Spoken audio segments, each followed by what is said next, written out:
तो आज की क्लास में हम लोग एक नया चैप्टर स्टार्ट करने वाले हैं, chapter 9 areas of parallelogram and triangles. Triangle और पैरेललोग्राम की एरिया को पढ़ेंगे इस चैप्टर में। तो इससे पहले कुछ उसकी बेसिक चीजें जान लेते हैं, बेसिक बातें जान लेते हैं जिनका यूज एरिया ऑफ पैरेललोग्राम में और एरिया ऑफ ट्रायंगल में आने वाला है। उसके बारे में कुछ जान लेते हैं उससे पहले। तो सबसे पहले हम लोग जानेंगे ट्रायंगल होता क्या है। ट्रायंगल क्या है, कोई बताएगा what is triangle? Part of plane bounded by 3 line segment is called triangle. किसी भी प्लेन का वो पार्ट जो 3 लाइन सेगमेंट से बाउंडेड हो उसको ट्रायंगल बोलते हैं। ठीक है, अब ट्रायंगल के दो पार्ट यहाँ पे हम लोग पढ़ेंगे। एक जो बाउंडेड रीजन है वो इसके अंदर है। Part of plane bounded by triangle is called triangular region. क्या कहेंगे इसको? Triangular reason. इस पार्ट को जो इससे बाउंडेड है 3 लाइन सेगमेंट से, वो क्या है? Triangular region. अब एरिया ऑफ ट्रायंगल क्या होगा? इसके अंदर का जो ट्रायंगुलर रीजन है वो इंटीरियर ऑफ ट्रायंगल कहलाता है। क्या कहते हैं इसको? Interior of triangle. तो union of interior of triangle and triangle is called triangular region और एरिया ऑफ ट्रायंगल। यानी ट्रायंगल के इंटीरियर में जो है और ट्रायंगल बनाने वाले लाइन सेगमेंट, इन दोनों को अगर एक साथ ज्वाइन कर दिया जाए तो जो रीजन मिलेगा उसको क्या कहेंगे? Area of triangle. ट्रायंगल जब बनाएंगे 3 लाइन सेगमेंट से तो इसके अंदर कुछ मिलेगा, उनको इंटीरियर ऑफ ट्रायंगल कहेंगे।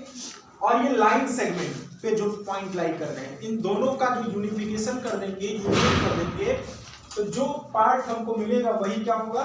Area of triangle. यानी ट्रायंगल की एरिया में वो सभी पॉइंट्स आएंगे जो उसके अंदर हैं या उस पे लाई कर रहे हैं।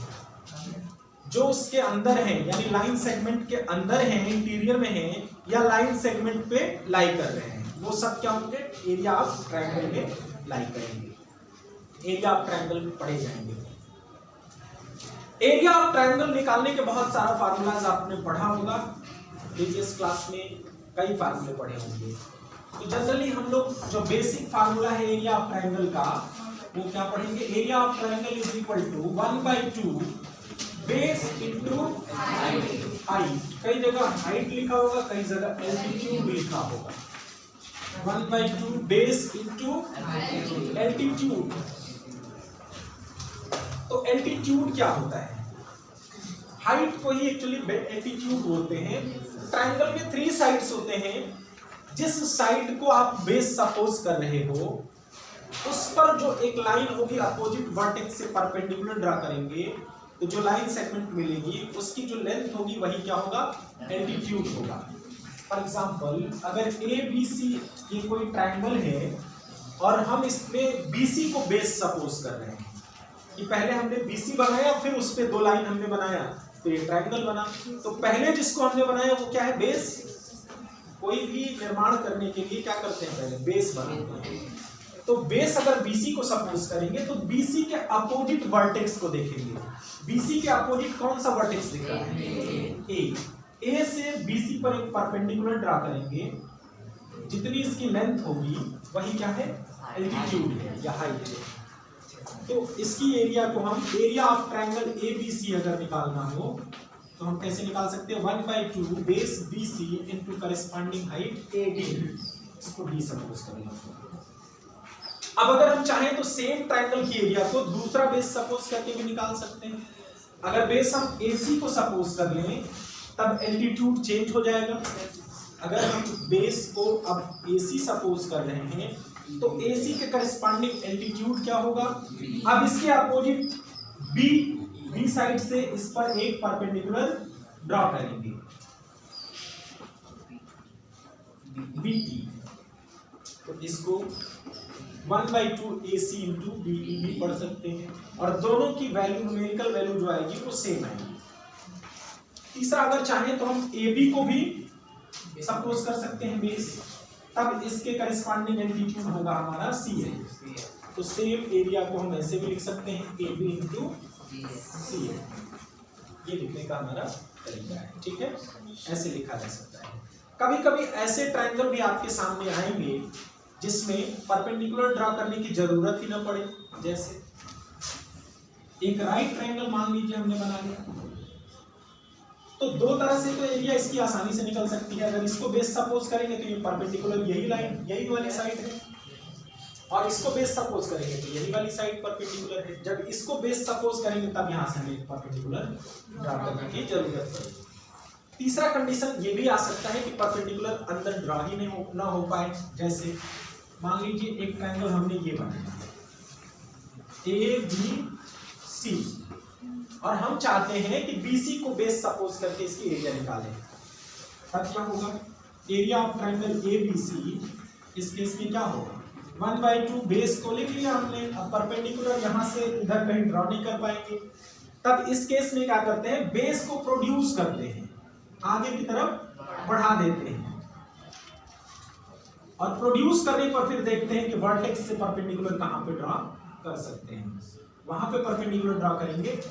ये लेंथ जितनी होगी वही इस ट्रायंगल की हाइट है, तो ये हो जाएगा AB। कई जगह ऐसे कंडीशन आएंगे, ठीक है, तब हमें क्या करना पड़ेगा, प्रोड्यूस करना पड़ेगा किसी एक साइड को, और फिर उस पे परपेंडिकुलर ड्रॉ करके निकाल सकते हैं। तो ये और भी बहुत सारे फार्मूलाज होते हैं एरिया ऑफ ट्रायंगल के लिए। एक होता है हेरोन फार्मूला के थ्रू भी निकाल सकते हैं, यानी 3 साइड की लेंथ अगर गिवन हो तो भी हम एरिया ऑफ ट्रायंगल निकाल सकते हैं। हेरोन फार्मूला, हेरोन एक मैथमेटिशियन थे, उन्होंने एक फार्मूला दिया था कि पहले हम क्या करते हैं, ए बी से अगर ए के अपोजिट साइड की लेंथ A, B के अपोजिट साइड की लेंथ B और C के अपोजिट साइड की लेंथ C हो, स्मॉल c, तो सबसे पहले हम क्या करते हैं, सेमी पेरीमीटर निकालते हैं A plus B plus C/2। A plus B plus C को पेरीमीटर बोलते हैं, तो सेमी पेरीमीटर को A plus B plus C/2 उसका हाफ होगा। और फिर उसके बाद S, S minus A, S minus B, S minus C under root में ये हो जाता है एरिया ऑफ ट्रायंगल। तो कई तरीके हमारे पास हैं एरिया ऑफ ट्रायंगल निकालने के लिए। उसके बाद सेकंड नंबर पे हमें क्या पढ़ना है, एरिया ऑफ पैरेललोग्राम। तो एरिया ऑफ पैरेललोग्राम के बारे में पहले जान लेते हैं। एरिया ऑफ पैरेललोग्राम कैसे निकालते हैं।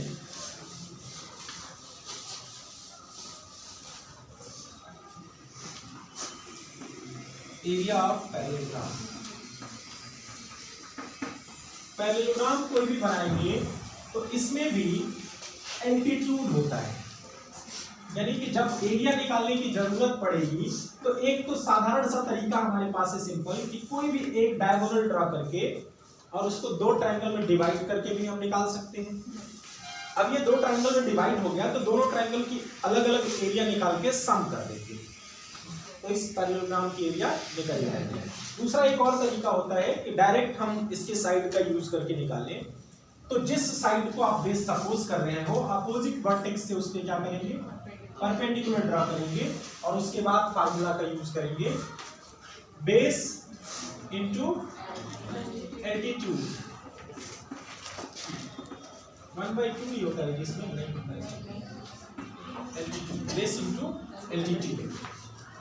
इसका भी यूज करके हम निकाल सकते हैं। हम एक ही पैरेललोग्राम को कई तरह से निकाल सकते हैं। जैसे अभी मान लो इसमें हमने बेस सपोज किया AB, तो एल्टीट्यूड हो गया DM इसके करस्पॉन्डिंग। अब चाहे सेम पैरेललोग्राम की एरिया निकालने के लिए तो हम इस BC को भी बेस सपोज कर सकते हैं। BC को बेस सपोज करेंगे तो इसके परपेंडिकुलर यहां से ड्रा करनी पड़ेगी। अब DM इधर हो जाएगा, तो ये हो जाएगा BC इंटू DM, इस तरह से निकाल सकते हैं। तो इस चैप्टर में हम लोग को बेसिकली यही पढ़ना है, area of parallelogram and triangles, ठीक है। तो एल्टीट्यूड जान गए आप, एल्टीट्यूड का जानना जरूरी था एरिया पढ़ने से पहले, क्योंकि बार बार उसमें वर्ड आएगा एल्टीट्यूड, हाइट, तो इसका मीनिंग समझ गए ना, किस बेस के करस्पॉन्डिंग कौन सा एल्टीट्यूड होगा। जिस बेस की बात हो रही होगी एल्टीट्यूड उस पर परपेंडिकुलर होना चाहिए। अगर यहाँ बात होगी, मान लो यहाँ से हमने परपेंडिकुलर ड्रा कर दिया, बेस अगर हम AB लेंगे तो इसमें परपेंडिकुलर या एल्टीट्यूड कौन है, DM, और अगर बेस BC ले रहे हैं तो D। इसी तरह से अगर दूसरा कोई साइड लेना होगा तो फिर उसके अपोजिट वर्टेक्स से उस पे परपेंडिकुलर ड्रा करेंगे। अब यहाँ के बाद हम लोगों को आइडेंटिफिकेशन भी पढ़ना है कि कभी कभी ऐसा भी हो सकता है कि सेम बेस पे बहुत सारे ट्रायंगल बना दिए जाए। जैसे मान लीजिए एक बेस हमने बनाया BC और उसके बाहर एक पैरेलल लाइन ड्रा कर दिया, मान लीजिए PQ। अब इन दोनों के बीच में हम चाहें तो बहुत सारे ट्रायंगल बना सकते हैं। जैसे एक ट्रायंगल हमने ये बना लिया, दूसरा ट्रायंगल ये बना लिया, तीसरा ट्रायंगल ये बना लिया। सबका बेस क्या है? BC है और सब दो पैरेलल लाइन के बीच में है। आगे इससे रिलेटेड हम लोग को थ्योरम पढ़ना है, इसलिए पहले इसकी प्रैक्टिस करेंगे। हम लोग आइडेंटिफिकेशन पहले सीखेंगे कि हम पहचान पा रहे हैं कि नहीं, सेम पैरेलल और सेम बेस पे कितने ट्रायंगल्स हैं, इसको पहचान लें। सेम बेस पर होने का मतलब कि जितने भी ट्रायंगल बने उसमें कोई एक साइड सब क्या हो, कॉमन हो। तो यहाँ जितने ट्रायंगल बन रहे हैं, जैसे मान लीजिए DEF ये वर्टेक्स ले रहे हैं, तो सब में एक साइड क्या कॉमन है? BC। तो ये सेम बेस पर बनने वाला ट्रायंगल है। और अगर सेम पैरेलल के बीच में कहा जाए तो देखिए PQ और BC के बीच में है। बीच में होने का मतलब क्या है कि दोनों को टच करता हो, PQ को भी टच करे, BC को भी टच करे। अब जैसे दूसरा एक ट्रायंगल मान लीजिए हमने ये बना दिया, तो ये ट्रायंगल सेम बेस पे तो है लेकिन सेम पैरेलल के बीच में नहीं कहा जाएगा क्योंकि इसको टच नहीं कर रहा है। तो दोनों सेम पैरेलल के बीच में होने का मतलब क्या है, उससे सेंस क्या निकलता है कि दोनों पैरेलल लाइन को टच करता है। और सेम बेस पे होने का मतलब कि एक बेस कॉमन हो सके। ठीक है, इतनी बात समझ में आई? ऐसे पैरेललोग्राम्स भी बन सकते हैं बहुत सारे जो सेम बेस पे हो। जैसे एक पैरेललोग्राम हमने ये बना दिया, दूसरा ये बना दिया, तीसरा मान लो ये बना लिया, चौथा ये बना लिया। ढेर सारे पैरेललोग्राम सेम बेस पे हैं और सेम पैरेलल के बीच में हैं। जैसे मान लो PQRS ये ओरिजिनल था, अब इसमें हमने AB एक ज्वाइंट कर दिया तो PQAB एक बन गया पैरेललोग्राम। फिर CD मान लो ले लिया हमने CD ये हो तो PQCD हो गया एक पैरेललोग्राम।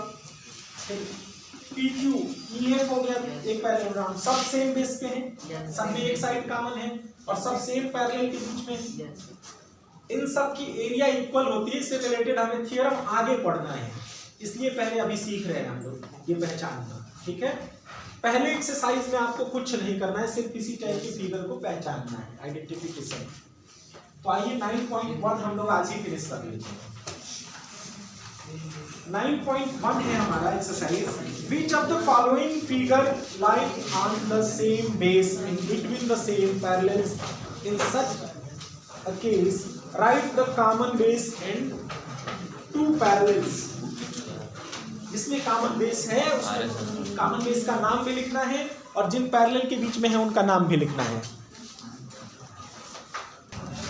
अब देखिए इस क्वेश्चन में 6 फिगर्स हैं गिवन। इसमें आपको आइडेंटिफाई करना है कि कौन सा ऐसा फिगर है जिसमें दो सेम यानी ट्रायंगल और पैरेललोग्राम या दो पैरेललोग्राम सेम बेस पे बन रहा है और सेम पैरेलल के बीच में। तो फर्स्ट कंडीशन को चेक करते हैं, पैरेललोग्राम और ट्रायंगल दोनों का बेस क्या है? DC है और दोनों सेम पैरेलल AB और DC के बीच में है। तो यहाँ पे लिख देंगे common base DC and parallel lines DC and AB या AB एंड DC। सेकंड में देखिए सेम बेस तो है लेकिन पैरेलल सेम नहीं है, ये नहीं है, दोनों होना चाहिए। एंड लिखा है वहां तो ये नहीं है।